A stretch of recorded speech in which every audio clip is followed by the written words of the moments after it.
नमस्कार दोस्तों अगर आपका bank account cyber cell freeze कर देता है और किसी भी तरीके से आपका बैंक अकाउंट अनफ्रीज नहीं हो पा रहा है या फिर आपके अकाउंट में डिस्प्यूटेड अमाउंट ज्यादा होने की वजह से आप उसको पे नहीं करना चाहते हैं और साइबर सेल आपसे वो डिस्प्यूटेड अमाउंट पे करने के लिए अड़ा हुआ है, तो ऐसे में आप अपने अकाउंट को कैसे अनफ्रीज कराएंगे। आज इस वीडियो में हम इसी टॉपिक पर डिस्कस करेंगे। वीडियो इंफॉर्मेटिव है, इसको अंत तक जरूर देखिएगा जिससे आपको A to Z सारी इंफॉर्मेशन मिल जाएंगी। दोस्तों मैं हूं एडवोकेट आयुष गर्ग और आप देख रहे हैं अपना YouTube channel online legal centre. Bank account freeze या साइबर क्राइम से रिलेटेड और इंफॉर्मेटिव वीडियोस देखने के लिए आप हमारी प्लेलिस्ट पर भी विजिट कर सकते हैं। और एक जरूरी सूचना और दोस्तों कि अगर आपका bank account Gujarat cyber cell ने फ्रीज किया है तो अब आपको परेशान होने की कोई जरूरत नहीं है। आपको कोई भी लीगल फीस एडवांस में नहीं पे करनी है। अपना अकाउंट अनफ्रीज होने के बाद आप हमारी पूरी लीगल फी पे कर सकते हैं।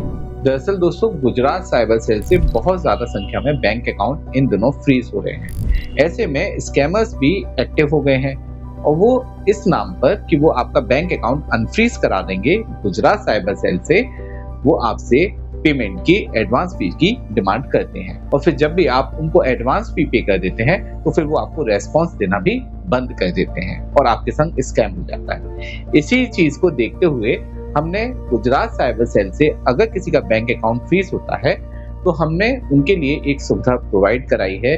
ये हमारा प्रयास है आपके लिए हेल्प करने का कि आपका बैंक अकाउंट अनफ्रीज होने के बाद ही आप हमारी पूरी लीगल फी पे करिए। अधिक जानकारी के लिए आप हमारी हेल्पलाइन नंबर पर कॉल कर सकते हैं। चलिए दोस्तों अब बिना देर करे टॉपिक पर वापस आते हैं। दोस्तों अगर हमारा बैंक अकाउंट फ्रीज हो जाता है तो हमें सबसे पहले कुछ जरूरी डिटेल्स और डॉक्यूमेंट्स होते हैं वो कलेक्ट करने होते हैं, जैसे कि साइबर सेल ने हमारा अकाउंट फ्रीज किया है, क्या कंप्लेंट नंबर है, एक्नॉलेजमेंट नंबर क्या है या FIR नंबर क्या है। ट्रांजैक्शन डिटेल्स भी पता चल जाए तो बहुत अच्छा रहता है।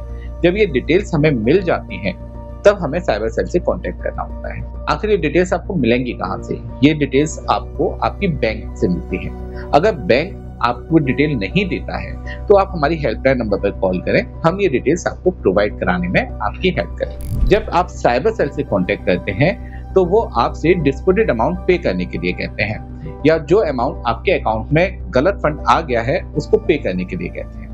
ऐसे में अगर आप उसको पे कर देते हैं तो वो आपके अकाउंट को अनफ्रीज कर देते हैं। या फिर कई बार ऐसा भी देखा गया है दोस्तों कि साइबर सेल हमारा बैंक अकाउंट अनफ्रीज ही नहीं करता है, इन्वेस्टिगेशन के नाम पर हमें बहुत लंबे समय तक परेशान किया जाता है। ऐसे में दोस्तों हमारे पास सॉल्यूशन होता है कोर्ट के पास जाने का, जिससे हम अपना अकाउंट को अनफ्रीज करा सकते। अब दोस्तों हमें किस कोर्ट में एप्लीकेशन फाइल करनी है अपने अकाउंट को अनफ्रीज कराने के लिए, ये कंफ्यूजिंग पॉइंट आ जाता है। कई लोग ये सोचते हैं कि जहां पे हम रहते हैं वहीं के मजिस्ट्रेट कोर्ट में हम अपनी एप्लीकेशन फाइल कर देते हैं या उसी स्टेट की हाई कोर्ट में हम अपनी एप्लीकेशन फाइल कर देते हैं या रिट पिटीशन लगा देते हैं अपने अकाउंट को अनफ्रीज कराने के लिए। लेकिन दोस्तों ध्यान रखिए, आप अपनी लोकल कोर्ट में एप्लीकेशन लगाते हैं या फिर अपने स्टेट की हाई कोर्ट में रिट पिटीशन फाइल करते हैं तो इससे आपकी प्रॉब्लम सॉल्व नहीं होती है, आपका बैंक अकाउंट अनफ्रीज नहीं हो पाएगा।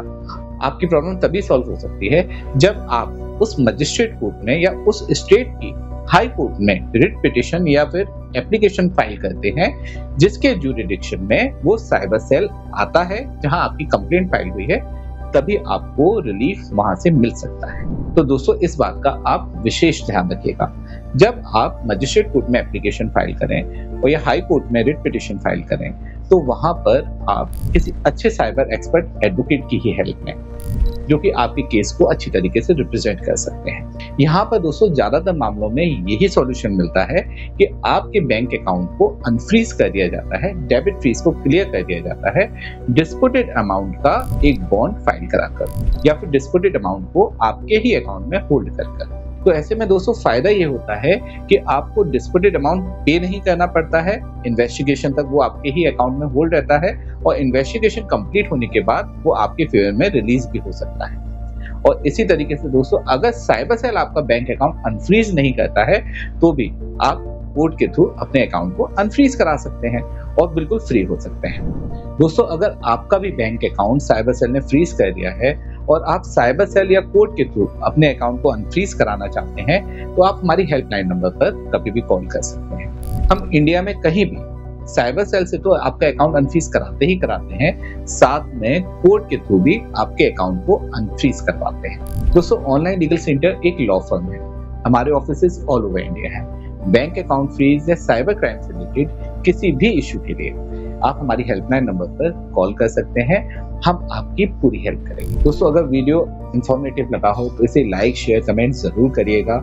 शेयर भी जरूर करिएगा अपने फ्रेंड्स और फैमिली के बीच में, जिससे अगर उनको भी कोई इशू हो तो उनको भी इससे हेल्प मिले। अगर अभी तक चैनल को आपने सब्सक्राइब नहीं किया है तो प्लीज इसे सब्सक्राइब भी जरूर कर लीजिए, जिससे आपको हमारे लेटेस्ट इंफॉर्मेटिव वीडियोस के नोटिफिकेशंस मिलते रहेंगे और आप भी लीगली अपडेटेड रहेंगे। अंत में सतर्क रहें, अपने अधिकारों के लिए जागरूक रहें और ऑनलाइन लीगल सेंटर से जुड़े रहें।